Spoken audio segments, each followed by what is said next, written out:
Hey guys, welcome back.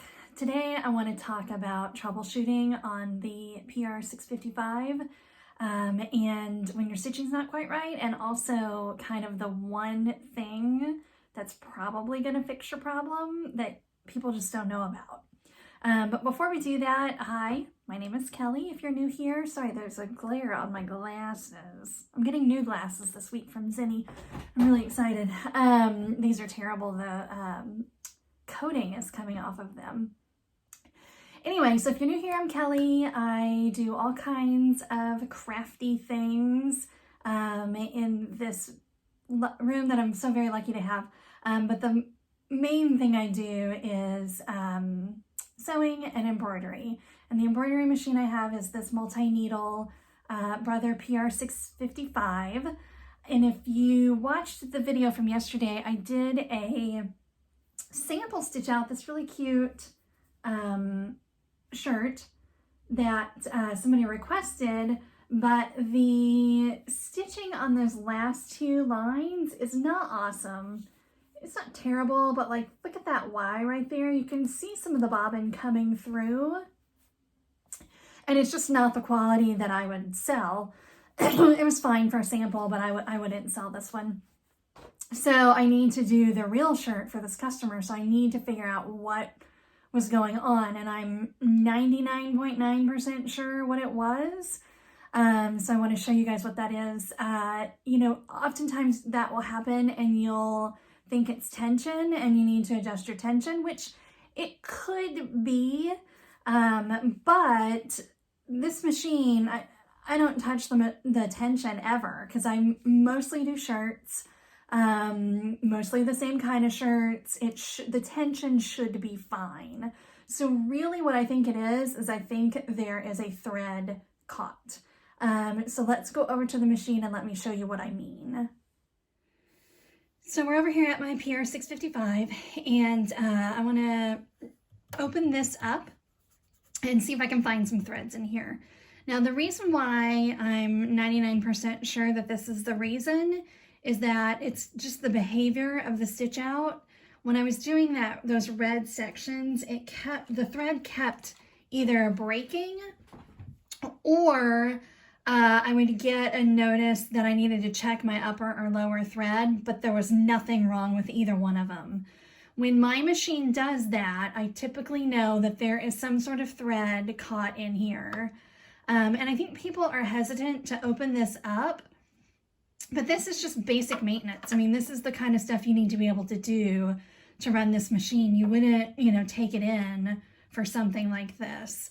Now, typically you would probably have your machine off, but just so I can have the light, I'll have it on, and I'll just be careful. So go ahead and take the bobbin out, and then we're going to unscrew this.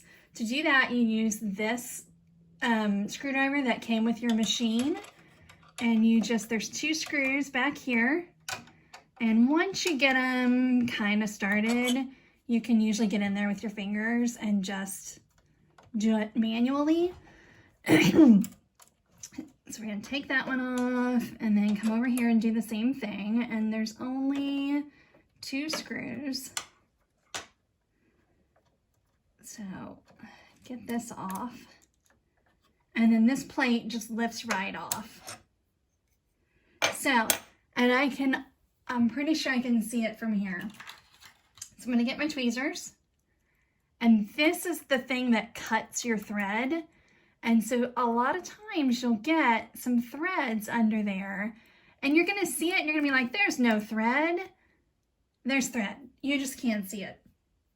And sometimes it's the most minuscule little piece of thread. So I'm going to pull threads. I'm going to pull fuzz.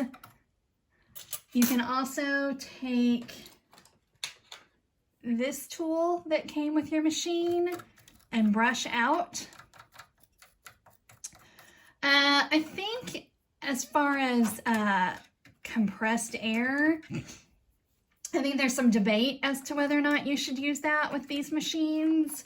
I'm not going to say that I haven't ever used it, but I don't use it regularly. So I'm going to get all this fuzz out of there. And then the last thing I'm going to do is I'm going to take a business card and I'm going to run it underneath there.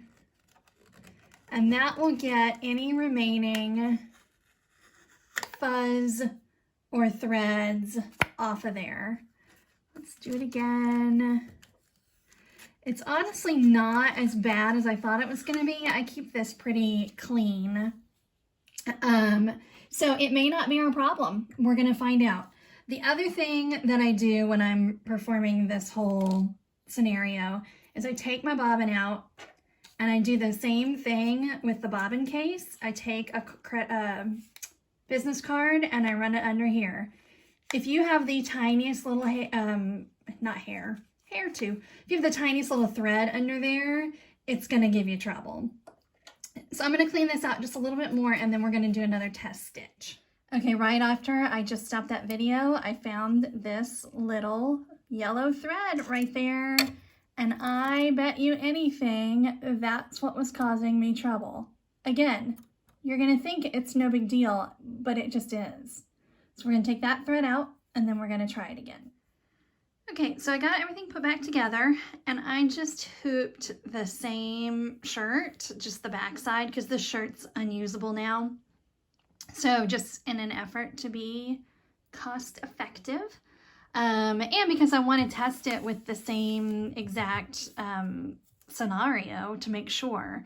So it's still a needle 2, it's still the red thread, and it's still the same shirt. So I wanted to show you how you fast forward because I don't want to stitch out the whole thing. Everything else stitched beautifully. It was just these last 2 rows. So if you click on sewing here, you can just close that and click on the plus minus and you can fast forward. It's not that red. It's not that red. Not that red. I think it's the next one. Okay. Yes. So we're going to start with that. We're going to stitch it out, and I'm probably just going to stitch the H because the H didn't look good on the last one. So we'll try that and see how it goes. Well, that did not fix our problem.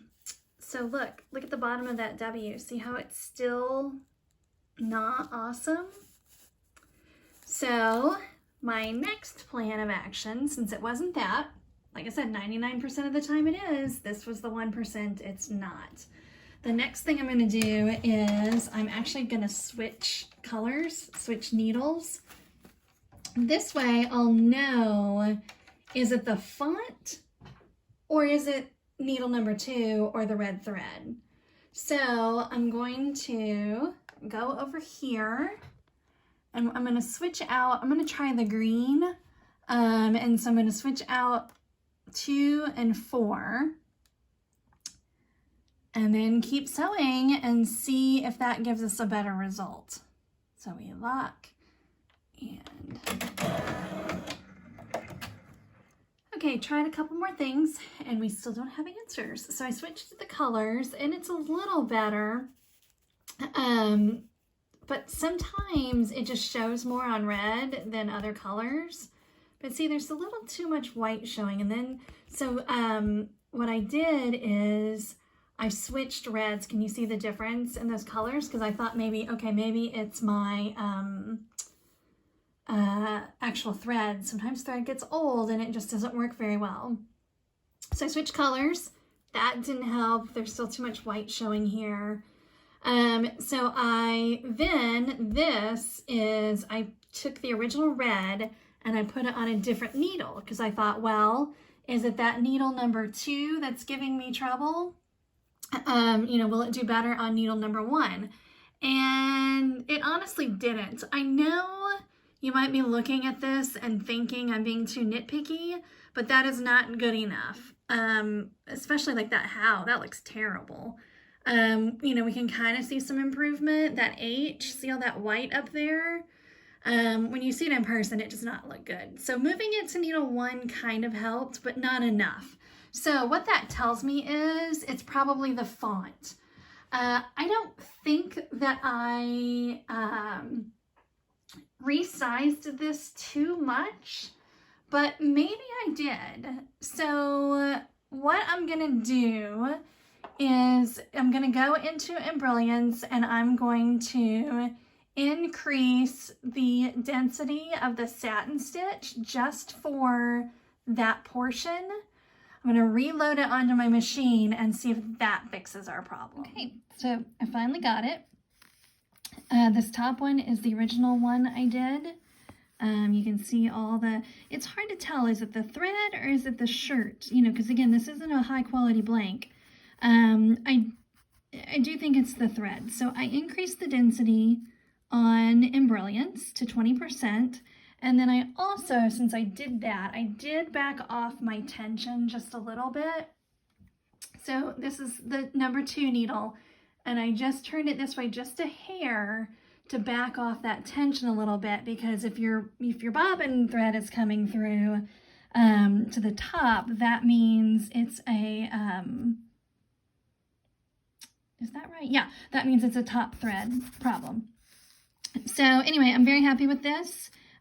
Just a few quick adjustments. I know it can be frustrating sometimes to not know the answer right away, but if you take your time and you try a couple different things, you really can solve these problems pretty easily. All right, good luck. Thanks.